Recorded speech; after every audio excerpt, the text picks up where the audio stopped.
I think that the stranger is supposed to represent a personification of one's true self, but like showing that people sometimes put a mask on to hide their insecurities. So you're saying you'd rather hang out in hell than go to heaven? I'm like, that is a weird line. I hear a lot of people say this is my favorite Billy Joel song, or this is my favorite song on the album. It's my least favorite song on the album. I'm not really big on it. You can say me and this song are kind of strapped at the hip for many years. In high school, I did a one-act play. I had to direct it. Yeah. And I needed some music to transition from one scene to the next.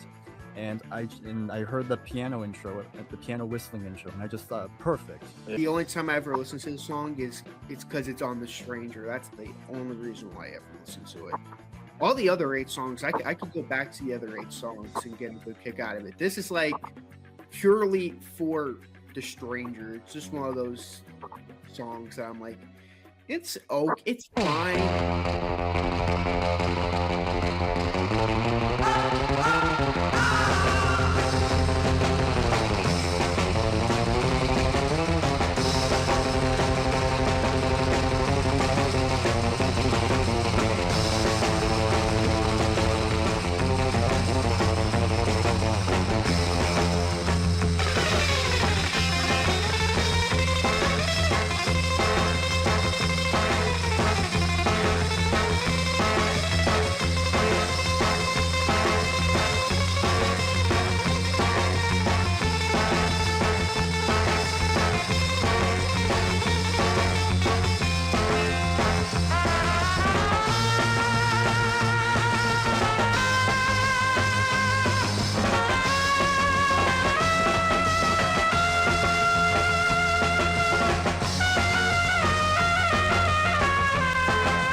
Hey, music fans, and welcome back to Soundlab Studios. Today, we are going to be filming the long-awaited sequel to the Turnstiles review.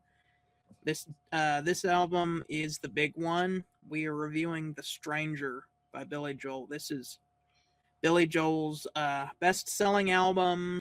Yeah, there's not a whole lot of background information to this album. Background information.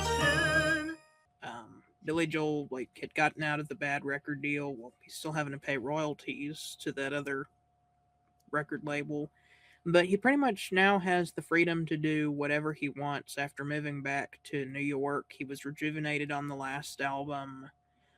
Finally got to write about leaving LA, got that out of his system. He's back home, and so for this album, Billy Joel pretty much just kind of got a full chance to write something completely under his artistic control and with his studio band, and I guess that's part of the reason why this album is so good.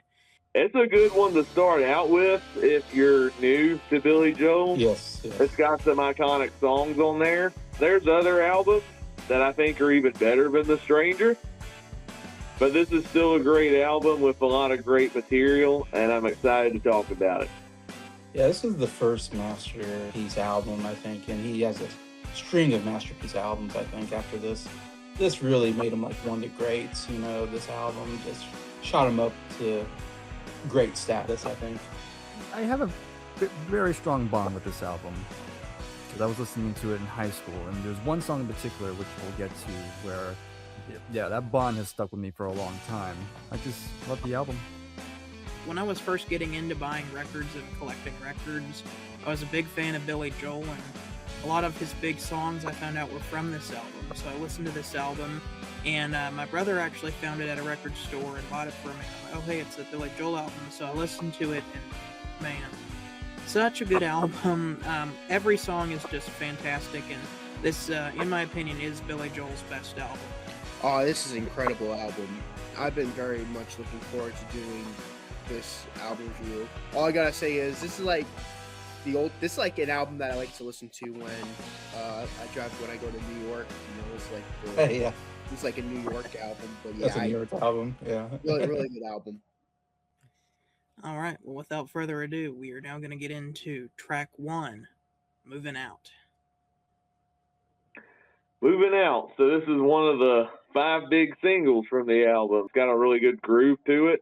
I do like the guitar work that's on the song. There's some horns in there that adds a lot to the song. I do like the storytelling.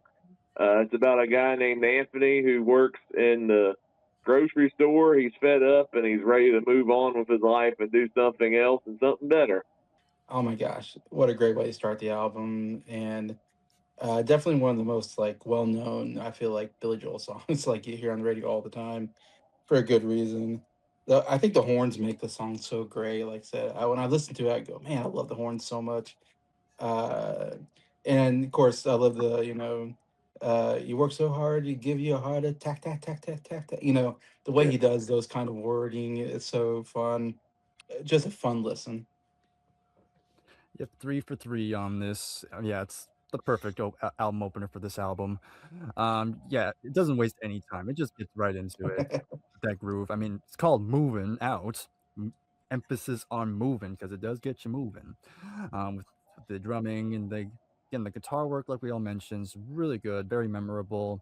And again, we already mentioned the saxophone. Excellent touch on with those. And even throughout the album, the saxophone always comes in very nicely. Yes. And I also really like the outro, how it kind of changes up completely, but it fits still very well, and it just closes the song on a good note. So yeah, I don't have much else to add, but yeah, it's just the excellent way to open the album. Anybody else go through a phase where they just played this song on repeat over and over again? Because I most definitely had a phase where I would just listen to this song over and over again. Billy Joel is such a good storyteller, and this is just kind of talking about a young working class gentleman who works at a grocery store, and is just like, you know, I've had it with this job, and then it compares that to Sergeant O'Leary, who is a beat cop, but then he has to work 2 jobs, and he's a bartender at night. And like he's gonna buy a new car, and how like both of them are trying to like get a new life and something like that. I love how the last portion of the song has like the car driving sound effects, and you get the key change, and you get the I'm moving out, and then you get kind of like a second riff. The only thing I don't like about this song is one of the rhymes. You have working too hard can give you a heart attack, ack, ack, ack, ack, ack. You're trading in his Chevy for his Cadillac, ack, ack, ack, ack, ack. The third one, you should never argue with a crazy my mind. Maniac, ack, ack, ack, ack was right there. Why didn't you not do that? That's all I'm saying. Yeah, it's a great song. Of course, this is like one of the big songs on the album. I mean, I can't say there's really the big song on the album because there's just so many big songs on this album. It's like one of those album openers, like, you know, like Sgt. Pepper's to me, or like Don't Stop Believing, that like it's memorable. Like you remember it for the rest of your life. I love the sound effects at the end with the car moving out. I think that's pretty cool. Yeah, it's a great album opener. I really enjoyed it. All right, track 2, The Stranger. All right. So before I listened to this album the first time, this was one of the blind spots. This was I guess, the first deep cut on the album. Really like the intro. It's really slow. Has a good build up to it. There's a cool little whistling part in it. Kind of gave me a Western vibe. And then it picks up, and you can tell this song was made in the late 1970s because this has a big disco vibe to it. Yeah. And I do like disco music, so Billy Joel doing disco. Billy Joel could do disco, and it paid off. Probably has some of the wackiest lyrics on the whole album, and I know Scott will probably dissect it further than what I can, but I do enjoy the groove of the song. Really good discovery on the album, and it shows that this, I think, of all the albums that we've listened to so far, this is probably the most confident Billy Joel has ever been as far as an artist that's showing his different styles. and having a good quality band that could back up his musicianship up. Yeah, this is a really cool deep cut song. The Stranger, the name of the album. It's kind of the theme of the album, that whistle, because it comes again in the album later. So I'm like, oh, this is like the unofficial like theme. Yeah, and then also it turns into a different song. That's a weird problem. Like, what the heck's going on here? Electric guitar hits, and you're like, oh, okay, there's electric guitar now. Like, this is not a like nice little ballad or something. And yeah, it's a very catchy song, I think. I really like the chorus. There's some really nice moments there. And I think, yeah, lyrically, it's like about we all wear masks and there's like, we put this mask on our good self, and then behind the mask, there's maybe bad intentions and all this stuff, something that's been talked about in other songs. But yeah, always like that whole idea of masks and stuff. But yeah, good deep cut. Yes. So I mentioned earlier that there's definitely one song on this album that definitely I've had a big connection with. This is the one. M- You can say me and this song are kind of strapped at the hip for many years, and I've told the story before, but it all comes down to the fact that in high school I did a one act play. I had to direct Yeah, it, yeah, yeah. and I needed some music to transition from one scene to the next. And I heard the piano intro, the piano whistling intro, and I just thought perfect. Yeah. And it worked out because the song itself is about putting on masks and just Mhm. putting on a different persona and all that stuff. And my play dealt with that sort of theme, and so it just felt like a match made in heaven. Long story short, the play didn't go well, and there was a time afterward that every time this song would come on, and I would kind of cringe because I think back at how that play went. But thankfully, I got over it. I moved on, and now I love the song again. But Okay. yeah, like I said, the piano and whistling just really intrigues you. Like it's very moody. I mean, I get more film noir, like almost like Yeah, yeah. yeah, more Film noir.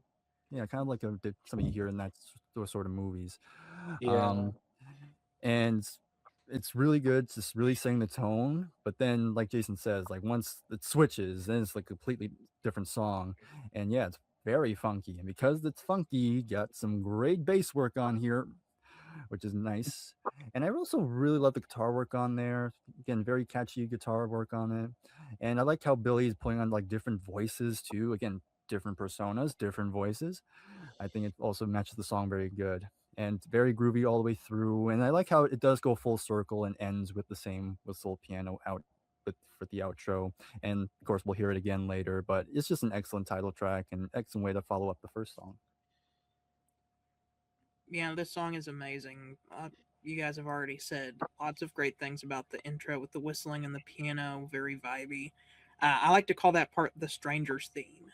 I don't know Mm. why, but that's just what I like to Yeah. call it. And then at the Yeah. end, we get the Stranger's theme reprise at the end of the album, Mhm. which we'll get to that later. Then it becomes this awesome disco song after that when you get that drum.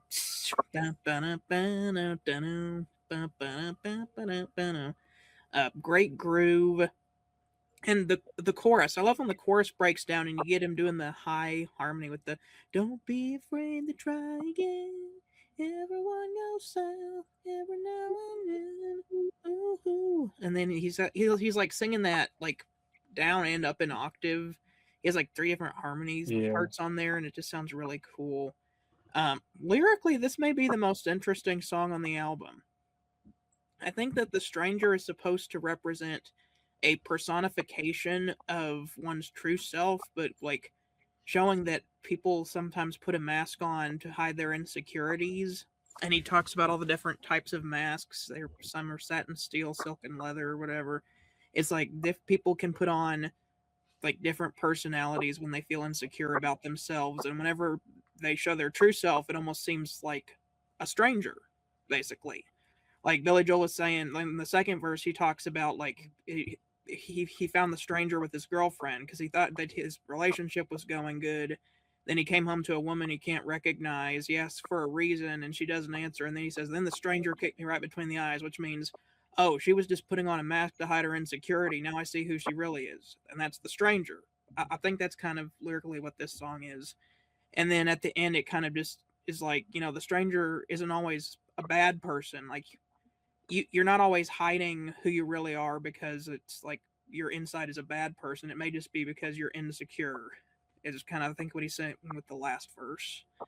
But lyrically very interesting as well, and I love how the stranger theme comes back at the end. Um, I just love how chill and vibey that part is. But it's a great song. Yeah, I think this is a great. I wouldn't say deep cut because a lot of people. I mean, a lot of like.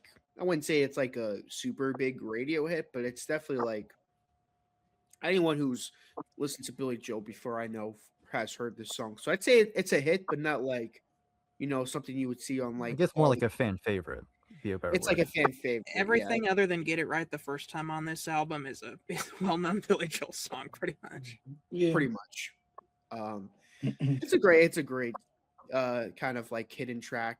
If you're not listening to like the radio, because let's face it, I mean, well, radios I've listened to, you this is like a song you never heard, and it's really underrated. I mean, I agree with you guys. The whistling's really, it's like to me, it's like ominous. I can it sounds like it's like you're in like an old western, but like no one's there. Like it's just I don't know how to describe that ball that like Tumbleweed. tumbles around. What's that? Yeah, a tumbleweed. Tumbleweed. I can imagine like a tumbleweed, Yeah. like just floating it by while Billy Joel is on the piano by himself. That's just how I imagine it, and just super cool. And the song itself is amazing. It's not like one of my like favorites on the album because this album is so loaded, but just know I really enjoy it. Just so just goes to show how. I mean, if this was on like Street Life Serenade, this would be like the best song on the album. So it just goes to show how loaded this album is. That like this is not even close to being my favorite on the album, and it's like really good. So yeah, really good. And just so we all know, this was the fourth single that was released from this album, 4 out of 5. The first was actually Moving Out. I'll go ahead and when we get to the rest of the songs, just list when they were released as a single. But we have another single coming up for the next song, which was the second single released from this album in November of 1977. And this is Just the Way You Are. Yeah, this is probably the most famous song on The Stranger. I think out of all the ones, this is probably the one I've heard the most. When I was getting into Billy Joel and I was listening to like classic rock music on some of the oldie stations, this one was played a lot. In fact, the first time I heard this song, I don't know if you guys ever watched, if you ever had the DVD of the original Shrek and it had the Shrek karaoke dance party. This is one of the songs Shrek sang in the medley. I think he starts off with this song, and that was the first time I ever heard this song. So when Billy Joel goes, "Don't go changing," I'm like, where have I heard that before? Oh, Mike Myers is Shrek singing it intentionally off key in the Scottish accent. Don't go changing. Well, Billy Joel can sing the song better than Shrek, and it's a really good love song. I know this song was written for his wife. I know they're not together anymore, which is sad. I don't think he sings the song that much anymore, I read. But if you look at the song in its own merits, it could be anybody's love song. I could see this being a good wedding song. And I do really love the hook. I love you just the way you are. Loving your significant other for pretty much all her perks, which is really good. It's a really good saxophone on this song as well. So this is one of the best Billy Joel ballads, and this song is most certainly going to be in my top 5 on this album. It's a good one. Yeah, when he wrote the song, and they played it, there's something about it that Billy Joel didn't like about the song. He's like, I don't know, it's just not working. And the music producer or whatever said, why don't we try like a samba, like drumming in it? And Liberty DeVito was like, I don't know what a samba drumming is. I'm a rock drummer. Like, we don't do sambas and rock. Anyway, so he had to figure out what a samba drumming was. Anyway, so they added that samba drumming, whatever, and man, it just makes the song. And after they did that, Billy Joel's like, yeah, that just kind of something about that just really tied the song together. And he then, because he was going to put it on the album, I don't think, because he didn't like it. He's like, I don't know, it's just not working. And then after that, it like worked, and which is really cool, kind of story how that song worked.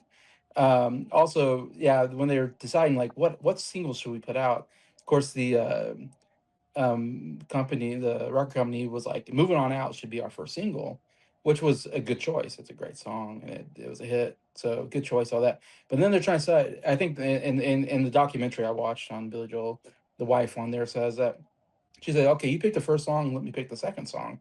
And after they picked "Moving Out," which she knew they would, she said the second single should be "Just the Way You Are." And nobody thought that was going to be a hit. Like even Billy Joel, I don't think thought that was like a hit song. And of course, it ended up being like a number one hit. It's one of his most biggest hits of all time. So his wife was right. She was right, and I agree. It's an amazing song. It's one of my all-time favorites of Billy Joel's. Uh, just musically, lyrically, vocally, everything. It works so well. It's just a great love ballad. It's a ballad. I love it. Yep.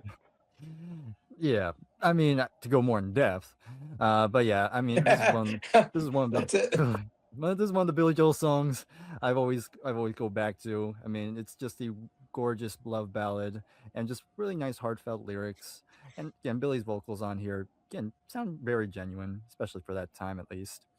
Again the saxophone, especially after the chorus, that little motif, I just really love that part. I also really got to mention some of the backing vocals. Like they pretty much utilize the same technique. If you ever heard the song "I'm Not in Love" by 10cc, they use the very similar vocal like production wise for the backing vocals, and I think it's a very cool if you really pay attention to them. But besides that, like it's one of the more simpler songs on the album, but it's just so effective. Like it's just a gorgeous song, and it's definitely I can definitely see why this is one of his most beloved kind of hits. It's definitely one of my favorites. But yeah, I love the song. Funny you mentioned "I'm Not in Love." I was just listening to that song earlier today. That's a Oh weird yeah, there you go. coincidence. Um. Anyway, this song is awesome. The electric piano is so cool on here. The boom, boom, boom, boom, boom, boom, boom, boom, boom, boom, boom. Yeah, the drumming is really good as well. Interesting that you mentioned that, Jason, because the drumming really does kind of help to make the song. The lyrics are amazing as well. Basically, just saying like, hey, like you don't have to change yourself. It's like the opposite of the stranger. The stranger talks about putting on a face, to hide Yeah. your true self from other people. This song is about you don't have to change. Like I like you just the way you are. That's amazing. And I especially like the second verse where he's like, don't try new fashions, don't change the color of your hair. Like, you always have my unspoken passion, even though I might not seem to care. And then there's that famous line, I don't want clever conversation. I never want to work that hard. I couldn't love you any better. I love you just the way you are. And then you get that saxophone. And you get to the bridge. You need to know that you will always be the same old someone that I knew. And what will it take till you believe in me? Yeah, and then the breakdown there at the end where it's just the saxophone solo, and then there's like some really cool like vocal. I'm not sure if it's vocals or if it's just like a keyboard emulating vocals, but whatever they're doing there at the end underneath the saxophone solo with the vocal slash keyboard vocals or whatever is really cool and makes for a really cool vibe in this song. On it kind of just fades out, and you wish it would go on even longer. But it's just a very chill song and has amazing lyrics, and I love it. Yeah, I mean, there's like three ballads on this album, and I'll tell you this: I like all three ballads on this album. There's Vienna and You're Always a Woman, both really all great ballads. But this ballad in particular, though, it's like really, really great ballad. It's a very great it's like a wedding ballad, you know. Something that you play at your wedding, like you don't need no conversation, Just the way you are, that it's like it again. It's one of those wedding ballads type such situations, and it's really good. It's really really good. And yeah, Brian brings up a good point. I remember listening to it and thinking like, is that the same like vocal effect that they use on "I'm Not in Love"? Because it sounds exactly like it. I'm like, I don't know if I'm crazy for thinking that. So I'm glad. I'm glad Briar brought it up because I was gonna bring it up, but I wasn't sure if people would be like, "What? What is he talking about?" So, yeah, it's a really cool effect, and yeah, it's just one of those ballads, man. It's just a great ballad. All right. Well, now we are going to go to the final track on the first side of the record, and that is going to be Scenes from an Italian Restaurant. All right, so it's fascinating because I think Nick will probably back me up on this because this song was not a hit song. It's not technically a deep cut either because this is one of his most famous songs. It's a fan favorite, but I know it wasn't a major hit single. In fact, I never heard this song until I listened to the album. And I'm probably going to spoil it, but this is my favorite song on the album. This song is absolutely epic in every sense of the word. This may go down as one of Billy Joel's best songs, period. I just musically, this song is amazing. There's like different sections to it. I think a good way to describe Scenes from an Italian Restaurant is Billy Joel's Bohemian Rhapsody because it has different parts. It's got different lyrical sections. A lot of crazy stuff in it. It doesn't follow a basic structure like Bohemian Rhapsody did. This one does tell a story though, but it's in different phases. It's about this couple meeting an Italian restaurant, and then it flashes back to what they did before they reunited years later in the restaurant. And it has all their highs and lows in the relationships, and the more the things get intensified in their relationship, the song just keeps building and building, and then it becomes more of an epic rocker near the end of the song, where you got some good guitar stuff, some good drums, and Billy Joel's just singing his heart out on this song. And then it slows down to that ballad thing that the song starts off with, and you are just sitting there just amazed at how this song was pieced together. But yeah, this is an excellent song. Like I said, this is my favorite song on the album. If I was doing best discovery when I first listened to the album, this would have been the best discovery for me. But I've listened to this album a couple of times, and yeah, I love going back to this one. All right, so this is a song that I hear a lot of people say this is my favorite Billy Joel song, or this is my favorite song on the album. It's my least favorite song on the album. I not really big on it, and I don't know. There's a lot of hype on the song. I mean, everyone's like, "Oh, the song's so great! It's epic," and then I get in the song and I'm like, "Really?" Like the beginning is really great. The ending is good. Then there's this whole middle part that I don't care for at all. It's like three songs in one. And man, that beginning is so good. The bottle of red, bottle of white, it's like beautiful melody. Love how he's using bottle of red, white, and then white and red, and yeah, and the saxophone and everything I think is in there. It's like the first like minute and 45 seconds. Cause I was watching it today or listening, looking at the time period, and it's like man, more minute 45 in. I'm like, this is so good, and then it speeds up and becomes a different song. And I'm like, no, let's just do that. Do that for the whole song. Give me that for the whole song. I love that first part so much. And so then you get that middle part, and I'm just like, I'm not really into it. And then it kind of goes back to the first part at the end. So I'm like, oh, good. We got back to that first part. I like that. And so it ends good. It begins good. I just don't care for the middle part. And it's a long song. It's over 7 minutes. Why they didn't play on the radio, probably, and why I never really knew the song until I got to the album. And then, so it's kind of to me, everybody hyped this song so much, and I got to it, and I was like disappointed, I guess. So that's probably why it's my least favorite. But yeah. Yeah, it's the longest song on here, and then again, it's a fan favorite for many people. I think even Billy Joel himself said this is probably the best song he Oh, ever wrote. He loves it. Yeah. Yeah, and I do not blame him because yeah, this I will say this is definitely one of his best compositions, I would say, and it makes I mean scenes from Italian Restaurant because you can definitely see this being in a play and in a movie or something. It's no wonder I listened to this album so much when I was in drama class. Anyway, but yeah, I mean, I like how Jacob mentioned Bohemian Rhapsody because yeah, it goes through many changes. But of course, I think the main inspiration was side two of Abbey Road. He wanted to do something similar in that sort of vein, having each different sections for one that makes one big song. And I think it all plays out really good. Again, all the sections are all very identifiable.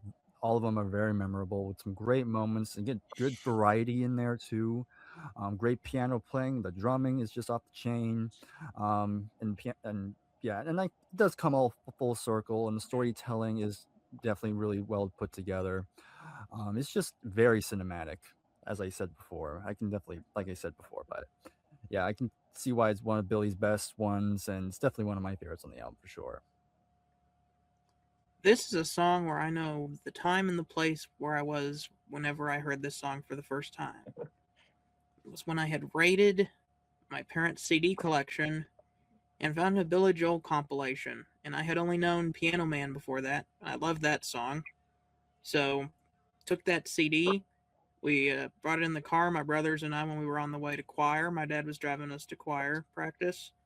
And we were listening to that, and it got to this song, Scenes from an Italian Restaurant. I even know where on the road I was. I still drive by that place, and every time I drive by that area, I think about Scenes from an Italian Restaurant because that's how impactful it was on me when I first heard it.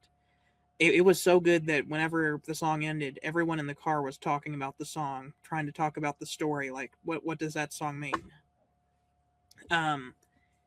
Needless to say, it's one of my favorite Billy Joel songs. I'll tell you where it ranks when we get to the ranking at the end.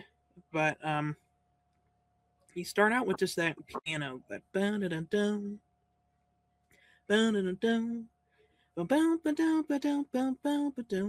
then the first ballad section kind of paints the picture of being at an Italian restaurant. You even get like accordion, saxophone solo. Whenever that happens, you can almost smell the pasta and the garlic and like the wine, and you can see like a jazz band there in the corner playing breadsticks going around from table to table. And then it goes dun dun dun dun dun dun dun dun dun, and then we get the next section. Things are okay with me these days. I got a good job. I got a good office. Got a good wife. Got a new life, and the family is fine. Bump bump bump. And then it kind of goes into a jazz section with clarinets talking about like teenage years, and then it morphs again into one of the greatest piano solos that I have ever heard. It all just stops, and you just get him go.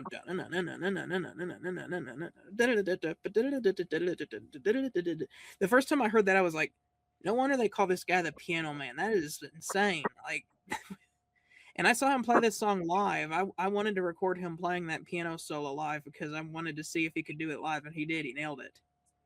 But then you get to the story of Brenda and Eddie, who were high school sweethearts and got married pretty much right out of high school, and everyone said too fast. And it was true because they got divorced later on because they are arguing over, I don't know, paintings from Sears or whatever. But then they say, that's all we heard about Brenda and Eddie. And then it goes back to the Italian restaurant for the end. Bottle of red, bottle of white, whatever kind of mood you're in tonight. I'll meet you anytime you want in our Italian restaurant. Here's my question for everyone. I want this to be kind of a discussional. This is one of my favorite songs. All right, I said The Stranger was the most interesting song lyrically. I was incorrect. I had forgotten about this one when I was thinking about The Stranger.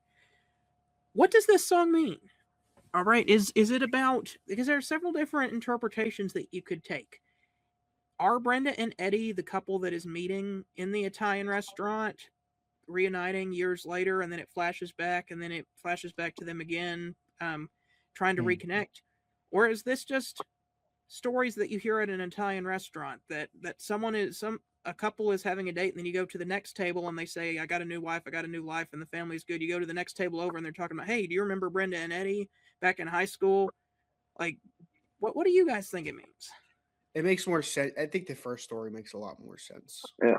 Even when I first heard the song, I thought the whole thing was Brenda and Eddie. Okay, that's what I think. It's just I've talked with lots of people, and some people I've talked to think that it's just like, all the different conversations that you hear at the Italian restaurant. But even then, like, just it's just so interesting how he takes all these different segments and just made like one song out of it.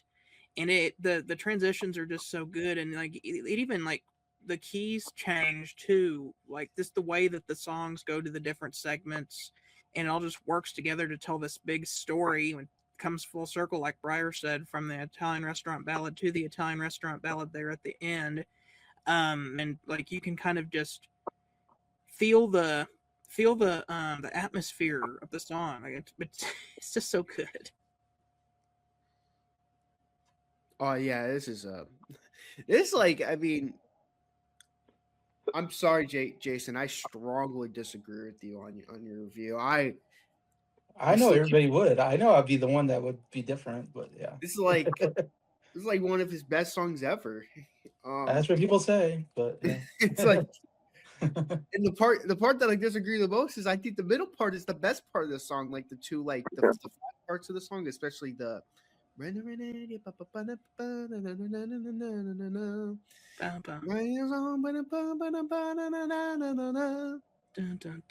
looked any finer.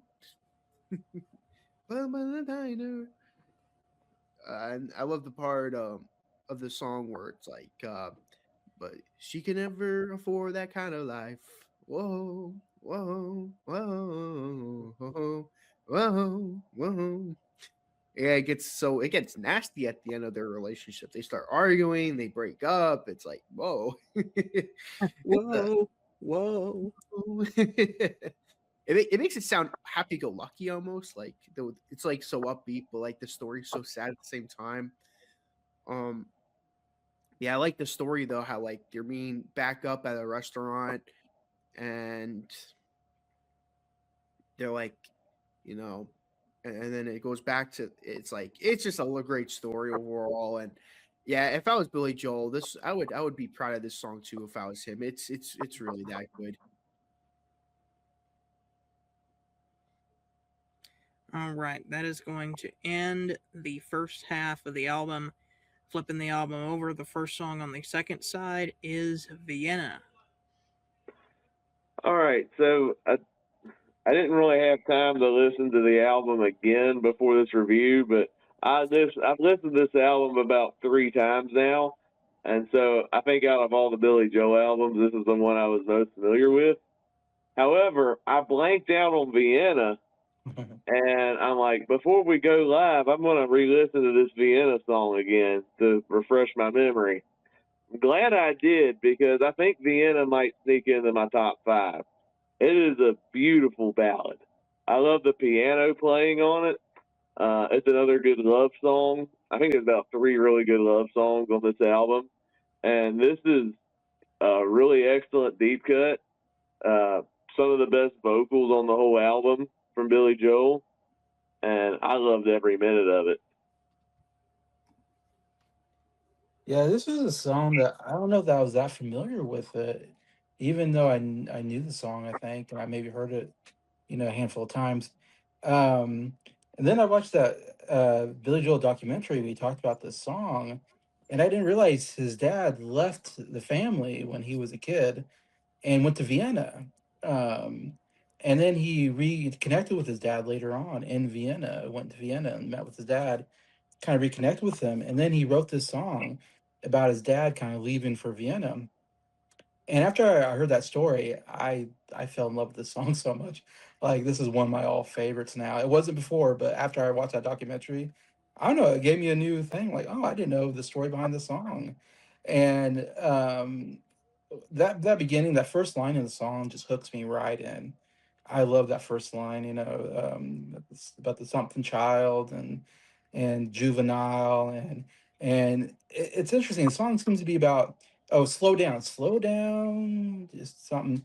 It's a song about like slowing down and letting enjoying life, I guess. And then he says, Vienna waits for you. Like, what does that mean? You go, Vienna, why Vienna? Why is Vienna waiting for me? So it's like a song about, slowing down and enjoying life, but it's also a song about his dad who left for Vienna. So it's so cool how those coincide in the song. And I think it's just a wonderful, lyrically, melody, everything is so amazing. It's an amazing song. That's not a big hit, I think. Yeah, it's another really good one. How ironic. Scenes from Italian Restaurant and this song both have an accordion. I wonder if that was done on purpose. Just have two accordions back to back. Yeah, yeah. Anyway, but I yeah, love the I mean, accordion. yeah, it's good. But yeah, the piano is the intro just really gets you in there. It's another slower song, but Billy can do a really good slow song. And yeah, I don't have too much else to add, but it's just another one of those songs that you hear it and then you just really enjoy the vibe. You're just in for the ride. But yeah, Vienna, really nice song. I love this song. I love the intro. Intro is really weird because it starts on an augmented chord, which is not a chord you hear a lot. Um, but then it goes back to that, and then you kind of just get started with the boom boom. So down, you crazy child. You're so ambitious for a juvenile. The vibe on this one is just great. The song just makes you want to chill out and relax, especially when you get to that accordion solo in the middle. And then at the end where it kind of gets a little bit more energetic with that slow down, you're doing fine, or whatever that is at the end. Vienna waits for you. Boom. Yeah, they call him the piano man for a reason because like the piano playing on this song is really good, and the kind of just chill atmosphere that it gives. Funny enough, this song helped me to get an apartment at school. It's a weird story. I connected in back whenever I was a freshman. I connected with someone in choir, and found out that they liked Billy Joel as well. And we would go down to the music room sometimes, and I would play the piano and he would sing. And we did Vienna one time because I had a Billy Joel piano book that had the chords to it. And so like I would play the piano part to Vienna and he would sing it. And anyway, whenever he moved to an apartment, he was a senior, I think, later on. Like he was a few years ahead of me, but he still lived in the dorms. I don't know why, but he had lived in an apartment, and he said, "Hey, all of my friends are going to be moving out of this apartment pretty soon, and like, do you want to take the apartment?" And the apartments were kind of hard to get, so Billy Joel got me an apartment. Good way to do it.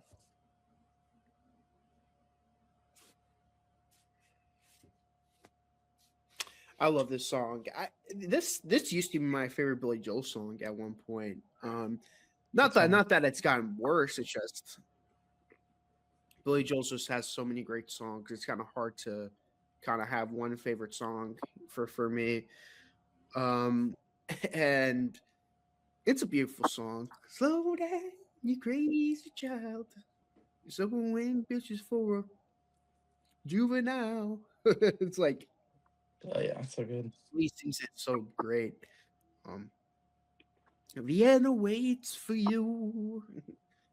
It kind of gives me Italian. It kind of gives me vibes of the Italian restaurant almost still with the music. Mm. With the, I think it's the accordion. Whatever it is, it gives me like Italian restaurant vibes. I don't know why it gives me. Again, it's just so New York. It's so good. It's such a great song. It's like, again, it's one of the big songs on the album.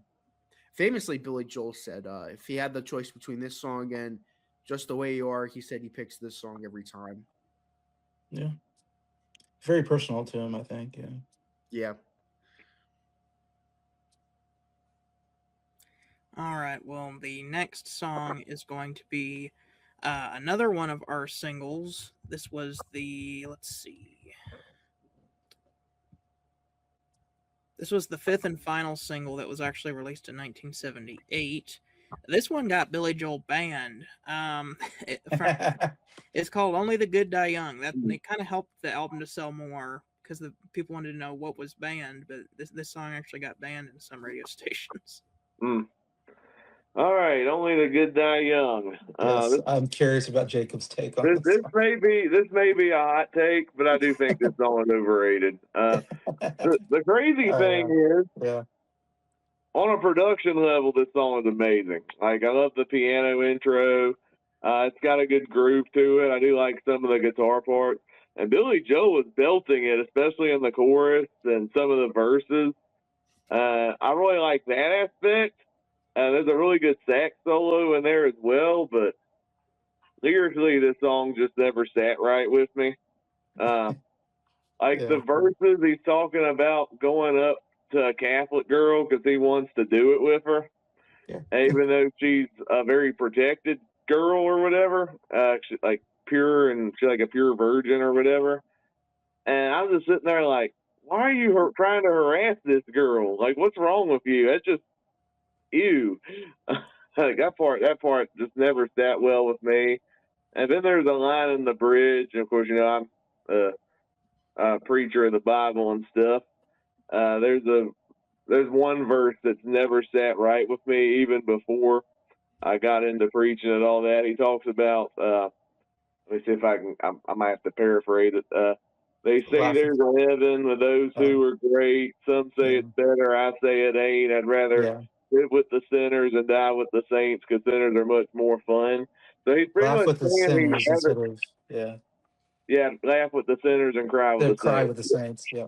Yeah, I was like, so you're saying you'd rather hang out in hell than go to heaven? I'm like, that is a weird line. That's a terrible idea. It's a terrible way to think because it's like when you read about hell, you don't want to go there. It's not the fun No. party hard place that some people make it out to be. So it's like you got those two factors in there, and I'm just like, I'm not that crazy about the song. I love the production. I love the sax solo and some of Billy's vocals, but lyrically, I think this is one of his weaker songs. Yeah. Yeah, I love that intro. It's so good, that dun dun dun dun dun dun dun, dun, whatever. And then it goes right into the song. Oh, that's so cool. Um, it's an upbeat, catchy song. I have to admit, I just love the upbeat catchiness of it. Yeah, you're right, Drew. Billy Joel sings the heck out of it. Uh, yeah, it's just a fun. I don't know why. It's a fun song, I think. But I agree lyrically.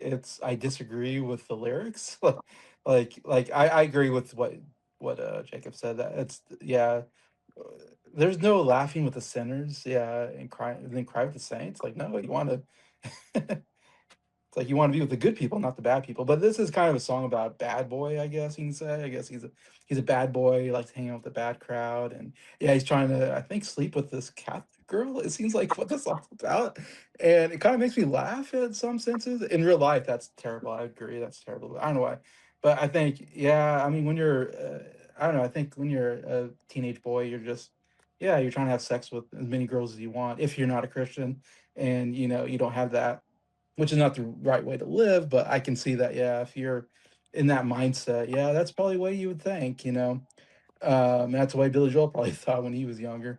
Just let's have sex with any girl, the Catholic girl, whatever. Let's, because guys like having sex, that kind of thing. But anyways, I like the song, but I kind of I understand what Jacob's saying though. All right. So for me, coming from the perspective of someone who doesn't really pay attention to lyrics that much, I love this song. I've always enjoyed this song for all the reasons, pretty much like Jason was saying. It's musically it's very fun, because again it starts off with that very very bright sounding piano in the beginning, and once it starts getting going, it really gets going. Has a wonderful groove to this one. There's even some acoustic guitar on this one, which also keeps everything moving along very very quickly. Has this very upbeat nature, and yeah, the chorus is just very catchy, especially when it pauses for a brief second before it finishes the line.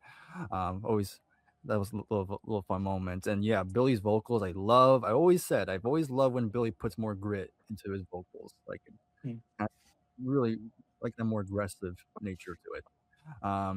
And yeah, sax solo is great. So yeah, despite the controversial lyrics, I still enjoy the song very much. You guys ever seen Nacho Libre with Jack Black? Yep. Yes. This song Been a reminds while. me of. Have you ever had feelings for a nun? No, are you crazy? Well, there's this nun. That's what this song reminds me of. Like Billy Joel like has the hots for a nun or something like that. And I can picture Jack Black singing the heck out of this song too. Yeah, This be a yeah. different- I think I think he would. But like I don't know. I think that concept is kind of funny, but again, I am with Jason and Jacob on like that one verse where he says like they say there's a heaven for those who that verse. I don't like that verse. It's a little he kind of is taking the concept a little too far with that verse. Production wise, it's kind of like an old 1950s sound and rock and roll song. Great piano solo, great sax solo, and a really cool drum fill right before the song starts with like the guys like playing with brushes. So Yeah. production wise, really cool. It's like I get what he's trying to do with this song lyrically, but like the lyrics in the second half of the song especially just are a little too much. It's like you didn't have to go that far with it. So it would probably be middle to bottom if I was going to rank the whole album. I might as well rank the whole album. There's how many songs on this? Like 9. yeah, there's only 9 songs. We'll see if I rank the whole album when we get to the ranking. I'm a big fan of this song. I'm with Briar. It's a fun, catchy song. I get it though. If you're Christian, it could offend you because he kind of does get a little rambunctious at times, especially with that one lyric that it's definitely a little controversial. Rather, I don't laugh when the sinners and cry with the saints.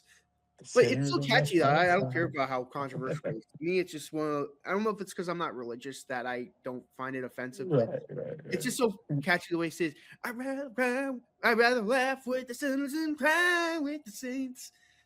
Because the sinners are much more fun. Like, I don't agree with the lyrics, but they're so catchy. They're so damn catchy. I can't help but love it though. But again, I get where Jacob and Scott could find it offensive. I get it. I'm willing to admit they're offensive lyrics, but the way he sings it is so catchy. Like some it's not like like John Lennon screaming out the hard R in the beginning of an album where I'm like, okay, this is like, okay, John, what the hell are we doing? This is just like it's just silly, catchy fun. Like I can't help but love it, but I don't know. That's probably just me, but yeah, I personally get a kick out of this song, but and yeah, we'll see where I rank this, but yeah, I enjoy it. All right, we have another single. I think this next one was the 4th single that was released. No, wait, it's the third. The 3rd single that was released from this album, and that is "She's Always a Woman to Me." Yeah, this is another Billy Joel song I was familiar with before listening to this album. I knew all the hits. This and Just the Way You Are very similar to one another because they're both ballads. She's Always a Woman's more of a traditional piano ballad. Just the Way You Are had that electric keyboard and it's got like the samba beat to it. But this one's still pretty good. It's more of an acoustic piano ballad. It's a lot more simplistic, but it still has some great lyrics in it. I think he's singing about his wife that he's not with anymore. So I don't know if he doesn't sing this one like Just the Way You Are, but I still really love this song. There's some great piano, good backing vocals. I like the other single better, Just the Way You Are. I don't think this one's quite in my top 5 on the album, but it's still a great track. Yeah, that's another absolutely fantastic ballad from Billy Joel. Man, what a beautiful song! The melody, yeah, that piano playing, his vocals are so good through that chorus and everything, and it's another song that I've heard so many times and can't get enough of, and it's one of my all-time favorites again. Song. It's interesting listening to the song now because I've gone through a bad marriage, and now I listen to the song criticizing. I feel like it's kind of critical of women, and I kind of agree with everything because I'm kind of critical of women now after going through what I went through. So my experiences have changed me on this song. Where before I thought it was like, oh, a nice love song or something, but she's always a woman to me. I'm like, oh, nice, beautiful. Now I think, yeah, women are terrible. But yeah, that's my take. Yeah, I mean, it's another love ballad. It's another ballad, so yeah, of course, I like it. Then yeah, piano is just absolute gorgeous on here, and yeah, and Billy's vocal is just perfect for this track.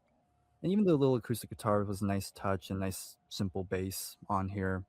Yeah, I've always loved this song, and yeah, lyrically, it can get. It's one of those things. I think it's another song he wrote based on his wife at the time, because basically describing all the good and even some of the also not so good moments. But it's just an interesting, especially I always get a kick out of the line. She'll casually cut you and laugh while you're bleeding, or something like that. I don't know Yeah. why. I Yeah. always found that I always found it funny, because of how just in your face it is. But besides that, I still think it's a really nice song. It's also one of my favorites on the album. Yeah, I love this song. This is kind of like a love ballad with an edge to it because it's like I feel like some of the lyrics don't exactly go with the music, but like in the best way possible. Like one of those ones where it's like you listen to it and you're like, oh, this is such a beautiful song, and then you listen to the lyrics and you're like, wait, what did he just say? It's like some of the stuff that he's saying about this girl make it seem like she's like Yeah. not a good girl. It's Yeah. like she does all this terrible stuff to you, but you keep coming back because she's always a woman to me. I guess that's why it's like I don't like all this Maybe it's the I love you just the way you are. stuff. Maybe, but yeah, what Brian was talking about, and I love the line that he says before that. He's like, "She'll promise you more than the Garden of Eden, and then she'll carelessly cut you and laugh while you're bleeding, and Yeah. she'll bring out the best and the worst you can be. Blame And it the all on worst you can yourself do. because she's always a woman to me." Yeah, some of the lyrics are really good on this song, and I love the Oh, the chorus with the "Oh, she takes care of herself. She can wait if she wants. She's ahead of her time." Oh, and she never gives out. And then the flute comes in and does like a melody under that. And the whole time the piano and the guitar are just going like do do do do do do do do do do do do do do do do do do. So it's like this beautiful love ballad, but then he's just like, she likes to take care of herself. She doesn't care about you, but she's always a woman to me. It's kind of a humorous, kind of anti-love ballad, if you will. But yeah, no, it's a really good song. Yeah, this is another one of my favorites on the albums. It's beautiful. It makes you think like this could be like a Just the Way You Are on this album where it's like, oh, this could be like a really lovely, like how much I love her, she's a woman. And then you listen to the lyrics, you're just like, no, this is like the opposite of that. What? Especially the part where it's like, she'll cut you and laugh while you bleed. I'm like, I remember thinking like, damn, that is dark. That is dark. Whoa. uh, it's a beautiful song though. I mean, uh, it's kind of like the Rolling. It's like kind of like how Scott described Under My Thumb. It's Pet Sounds with a little bit of edge to it. It gives me that. It's like an edgy Pet Sounds almost like with the lyrics, but yeah, I love this song. It's really good. All right, we are getting to pretty much the first true and really only deep cut on this album. Get It Right the First Time. It's probably the most forgotten about song on this album. That's a shame that it is a forgotten about song because I think the song is great. Um, this is another good like this one was a complete blind spot when I first heard it, and every time I hear it, I'm like, man, this song is really catchy.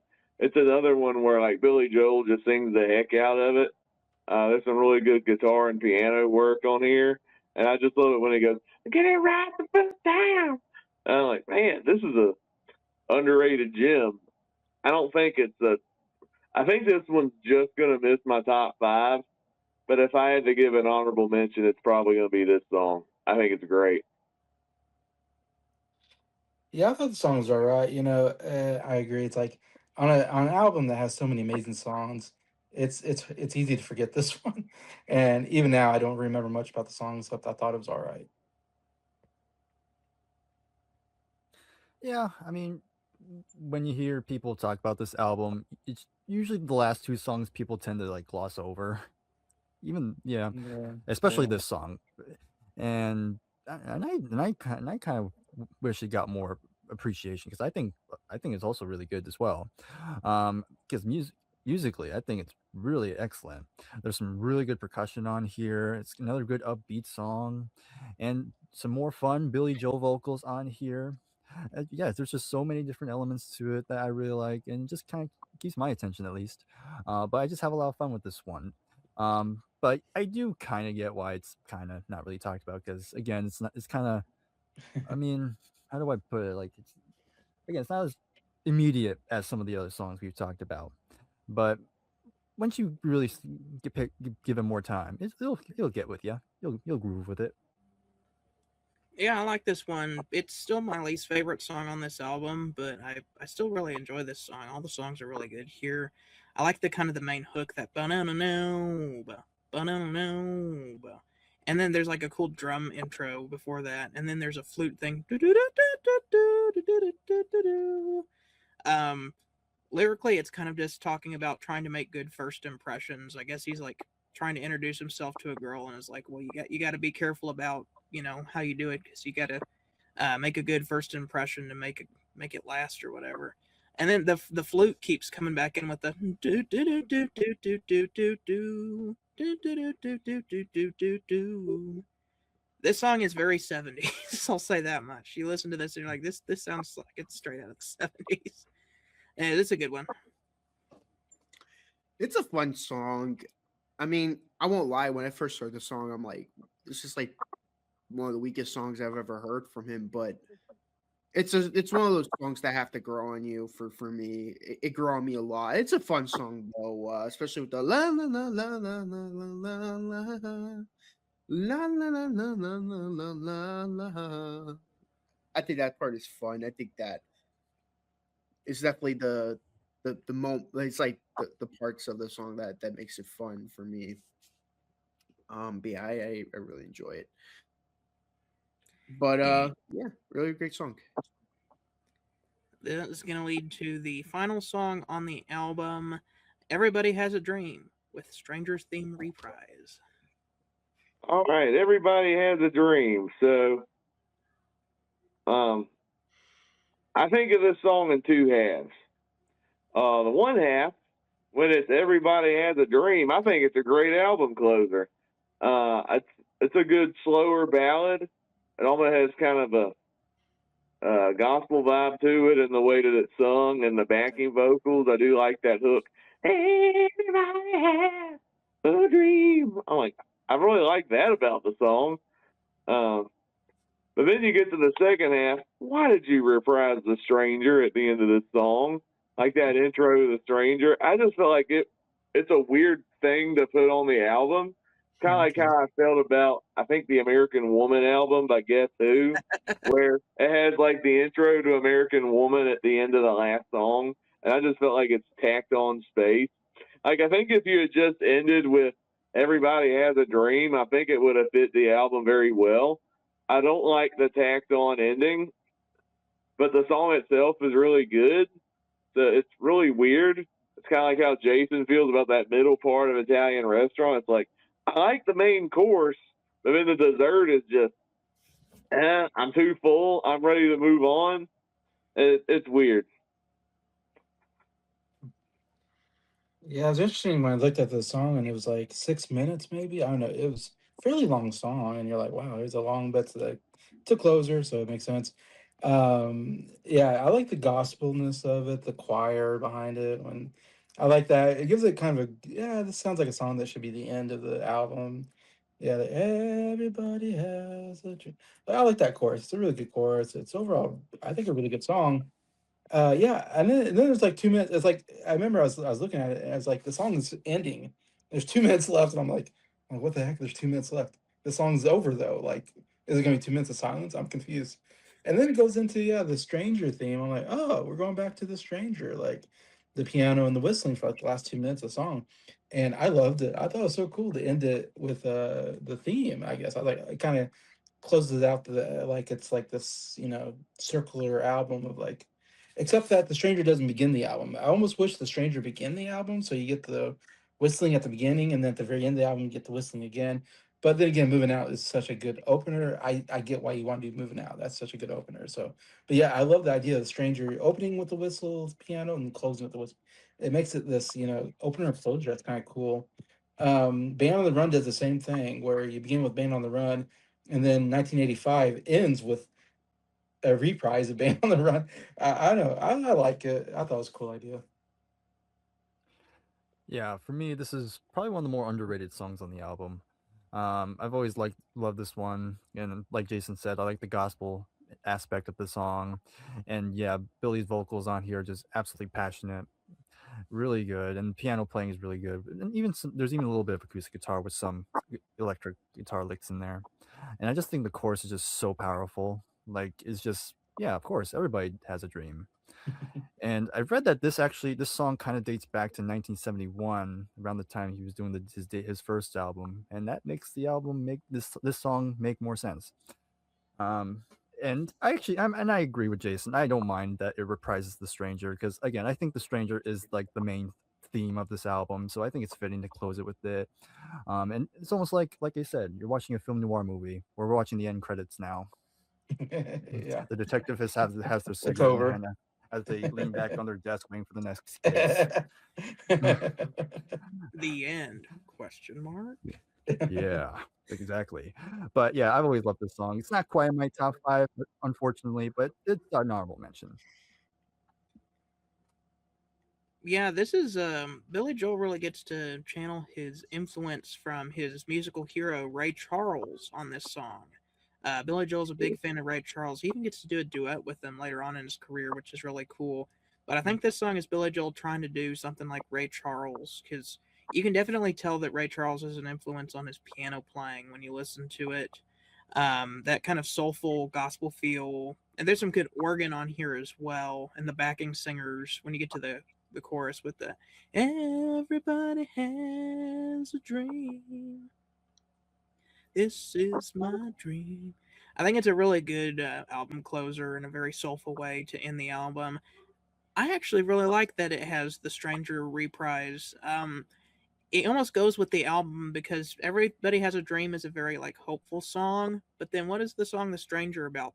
Putting on a fake face, and the stranger can hit you when you least expect him. So like it's like maybe Everybody Has a Dream was just a facade for the album closer, and the real album closer is something that you don't recognize. It's the stranger. You've been kicked in the eye, between the eyes by the stranger, and this is the real album closer. I don't know. Maybe I'm thinking too much into it. Maybe he just is like, maybe I just want to put this at the end of the album again. Who knows? Maybe it was that intentional that way, but I just like that it's kind of a callback to something we've heard before, and then he's putting like thought into how he organized this album, especially since this is one of the first albums that I got on record, and kind of helped me to realize that albums can be a cohesive work of art, like Sgt. Pepper, the first record I ever got. So yeah, I like the way it ends. Yeah, I'm gonna be honest. This has always been my least favorite on the album. It's a Okay. good song, but I never go back to this one. The only time I ever listen to the song is it's because it's on The Stranger. That's the only reason why I ever listen to it. All the other 8 songs, I could go back to the other 8 songs and get a good kick out of it. This is like purely for The Stranger. It's just one of those songs that I'm like, it's okay, it's fine. It's not gonna affect the score on the album, but it just sucks that it kind of ends on a little tiny bit of a weaker note, um, which sucks. That's like one thing I noticed about Billy Joel. That's like one thing I'm not crazy about with Billy Joel. Like I feel like Billy Joel, like he doesn't end albums strongly. Like I'm not a fan of 52nd Street. That's not a really strong album closer either. The next one, always forget the closer for Glass Houses. I'm not Oh, crazy Through the about Long it. Night. It's an okay album closer. Like he always has like that. Like for some reason, like I don't know why Billy Joel just has a hard time closing his albums out. I don't know why. Yeah. It's weird because he has like so many great songs, and then like you get to the last song, you're like, it's okay, it's decent, but nothing like worth talking about. But that's something I noticed about his discography. That's like it's like he has an amazing discography. Don't get me wrong, but that's like a little complaint in an otherwise amazing discography. But yeah, it's okay, and I do like the whistling at the end. It turns an okay song into a decent song for me. So there's that. All right, that is The Stranger by Billy Joel. And now it is time for the top 5 songs on this album. Top 5. My 2 honorable mentions are going to be Get It Right the First Time and She's Always a Woman. My top 5. Let's see. Number 5, I'm going to go with The Stranger. Number 4, Moving Out. Number 3, Vienna. Number 2, Just the Way You Are. And number 1, Scenes from an Italian Restaurant. All right, number 5 for me is Only the Good Die Young. Number 4, Moving Out. Number 3, Vienna. Number 2, She's Always a Woman. And number 1, Just the Way You Are. Number 5, I have Only the Good Die Young. Number 4, I have The Stranger. Number 3, She's Always a Woman. And sadly, the ballad didn't win this time. Number 2, Just the Way You Are. And my number 1 is going to be Scenes from an Italian Restaurant. All right. Very strong honorable mention to The Stranger. I'm going to go with number 5, Vienna. Number 4, She's Always a Woman. Number 3, Moving Out. Number 2, Just the Way You Are. And number 1, Scenes from an Italian Restaurant. Okay.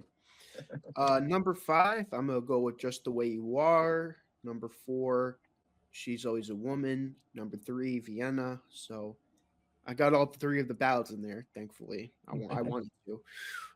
Number 2 and number 1 are so hand in hand for me. But number 2, I'm gonna go with Scenes from an Italian Restaurant. Number 1, Only the Good Die Young.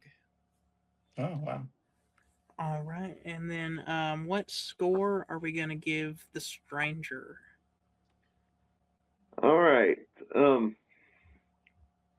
A part of me wants to give this album a 10 because it's an iconic album. There's so many great songs. I do think the album takes a slight dip in side 2 because my bottom 4 songs on the album are right after Vienna. I'm not a fan of Only the Good Die Young. My bottom 2 are that and Everybody Has a Dream because of the tag on at the end. Still a good album. I can't fully give it a 10 because I think the back half is a little weaker than the rest of the album. Side 1 is amazing, and Vienna as well.